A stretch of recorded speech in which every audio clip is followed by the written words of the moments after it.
بسم اللہ الرحمن الرحیم۔ ایاک نعبد و ایاک نستعین۔ میرے پاکستانیوں، پولیس مجھے جیل میں پکڑنے کے لیے آ گئی ہے باہر، اور ان کا یہ خیال ہے کہ جب عمران خان جیل میں چلا جائے گا تو قوم سو جائے گی۔ آپ نے ان کو غلط ثابت کرنا ہے۔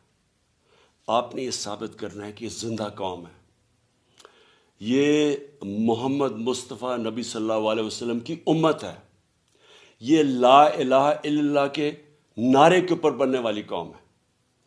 آپ نے اپنے حقوق کے لیے، حقیقی آزادی کے لیے آپ نے جد و جہد کرنی اور نکلنا ہے باہر۔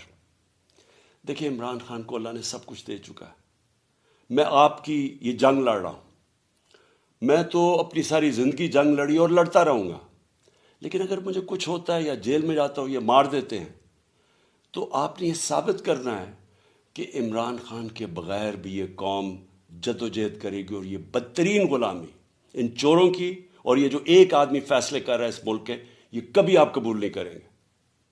پاکستان زندہ باد۔